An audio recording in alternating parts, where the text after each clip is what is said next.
Good morning বন্ধুরা, আমি সুস্মিতা আর আমার নতুন ব্লগে আপনাদের সবাইকে স্বাগতম। আমি এখানে কিছু ড্রাই ফ্রুট দিয়ে মিল্ক শেক তৈরি করে নিয়েছি।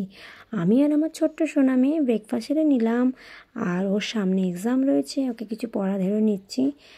ও পড়াশোনায় যথেষ্ট খুবই ভালো। আর ও স্কুলে যাবে, তার জন্য চাল ডাল আলু সমস্ত কিছু দিয়ে প্রেসারে একটা ফেনা ভাত তৈরি করে নেবো।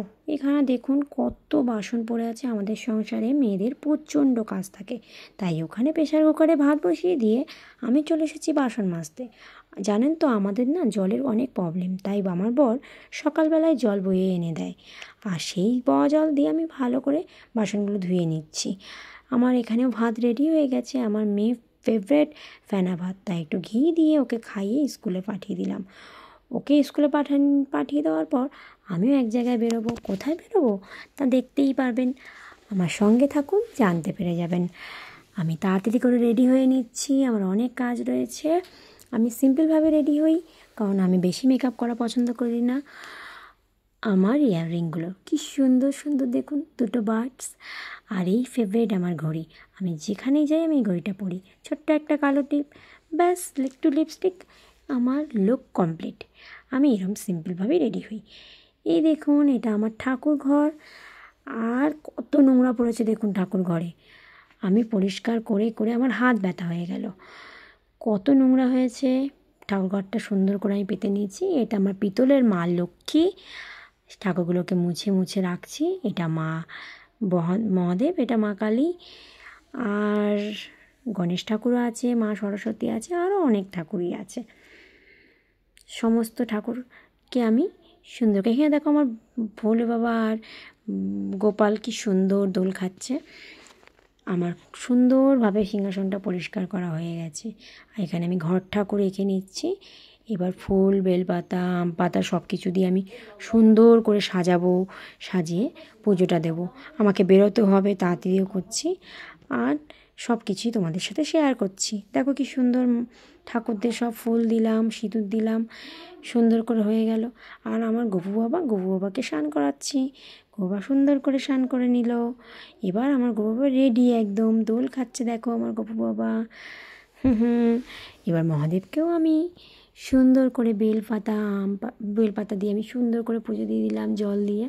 দেখো আমার পুজো কমপ্লিট হয়ে গেছে, যেহেতু আমি বেরোবো তাই আমি তাড়াতাড়ি করে পুজোটা দিয়ে দিলাম।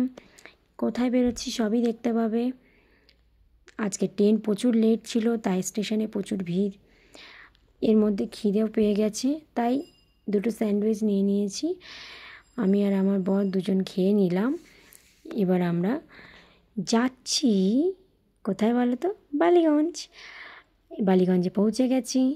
ইলেকট্রিক সিঁড়ি দিয়ে কি সুন্দর লাগছে শহর কলকাতাকে।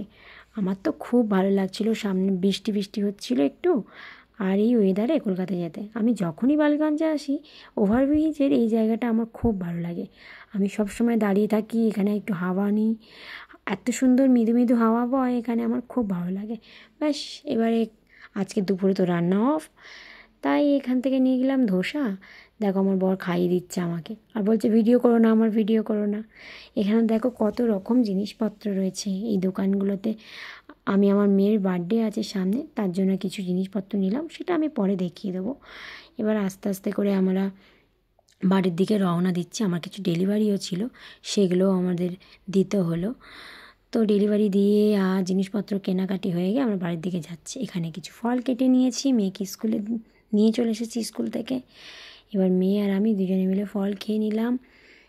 আর ও তো আমার একদম বুকের মধ্যে করে সারাক্ষণ ঘুমাবে। এবারও আমি আর ও ঘুমাবো। আর চারদিকে তো অন্ধকার প্রচুর, আমি তো কখন ঘুম থেকে উঠে গেছি, আর আমার মেয়ে এখনও আমাকে ছাড়ছে না, ঘুমাচ্ছে। দেখো ও একদম আমার বুকের মধ্যেই ছোট্টো থেকে রাজত্ব করে। যা কিছু হোক না কেন, এত বড় মেয়ে হয়ে গেছে, তাও আমার বুকের মধ্যেই শোবে। দেখো সন্ধ্যেতে গড়িয়ে গেল, তাও ও ওঠেই না। কত কষ্ট করে অনেক নানান ভঙ্গিমা গাল টিপে ওকে ডাকলাম, ও উঠেছে। এবার সুন্দর করে পুজো দিয়ে দিচ্ছে। দেখো খুব সুন্দরভাবে পুজো দেয়, তোমরা দেখো। ও খুব সুন্দর শঙ্খ বাজায়, ওর শঙ্খটা দিয়ে আমি আমার ব্লগটি শেষ করব।